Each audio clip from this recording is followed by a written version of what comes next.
Bonjour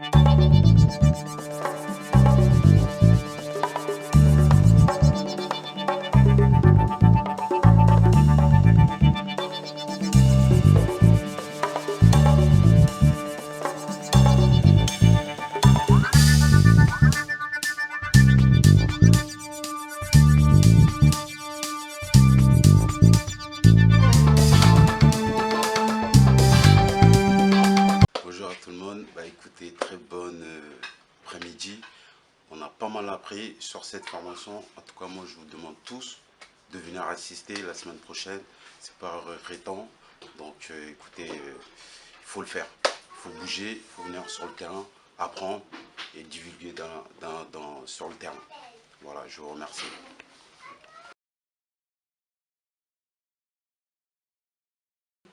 Ce qui adviendra et de ce qu'est. L'Allemagne avait choisi maintenant. Enfin maintenant. C'est là où l'Afrique a été transformée en territoire économique. Lorsque Otto Bismarck a déclenché cette opération, il a réussi à transformer l'Afrique comme étant un territoire économique. Ces deux pays, j'ai dit bien, ils ont le même drapeau. Ça, ce sont des symboles des clans. Ça a été c'est là qu'on va voir très intéressante, très enrichissante, captivante. Et j'invite l'ensemble des Africains actuellement sur le territoire et même ailleurs de venir suivre cette formation voilà. de l'UDC, qui est une formation qui est différente de tout ce qu'on peut voir ailleurs ou faire ailleurs. Donc je vous invite à venir voir ce qui se passe. Donc comme dit notre grand Cheikh Anta Diop, il faut du savoir, donc il faut s'armer avec le savoir. Donc UDC permet d'avoir ce savoir. Donc je vous invite à venir nombreux à cette formation. C'est une très bonne formation, aucun regret d'être venu, donc c'est à la hauteur de mes attentes et ça m'aide à comprendre beaucoup de choses sur beaucoup de questions que je me posais et sur beaucoup de questions que beaucoup de personnes se posent dans mon entourage, dans les alentours. Et voilà, je le conseille à tout le monde et on va continuer. Je trouvais que c'était une formation très intéressante. Ce serait bien qu'il y ait une portée plus générale et qu'il y ait plus de personnes qui soient averties. Et voilà, ça permet vraiment de comprendre les valeurs fondamentales et de pouvoir relever l'Afrique tous ensemble. L'économie clanique, c'était un cours exceptionnel parce que ça nous permet vraiment de comprendre que le monde actuel est vraiment dirigé par des clans. On fonctionne par groupe, que ce soit biologique traditionnel. Grâce à cette formation, on a vraiment une approche beaucoup plus complète et complexe que ce qu'on peut entendre d'habitude. L'impression par rapport à l'économie clanique, c'est que chaque clan a mis un système en place et ce système-là, ils le défendent au point de vue familial, au point de vue politique, économique. Ce grand corps de cette économie-là, pour moi, ils sont en quête d'une âme. Une âme que l'Afrique possède et qui ne possède pas.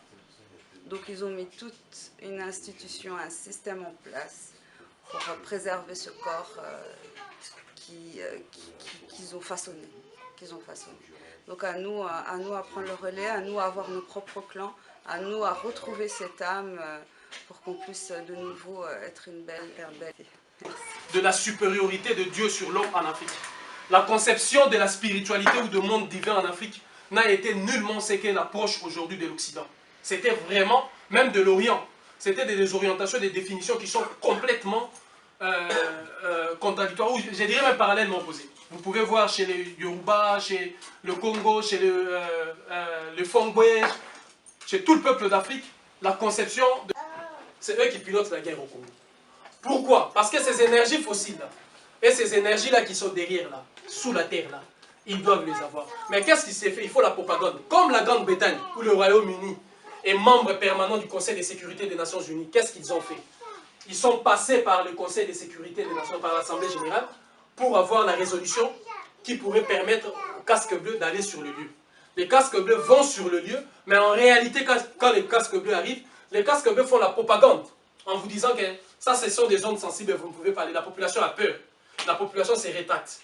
Quand la population se rétracte, beaucoup sont sortis. Comme Paul Kagame.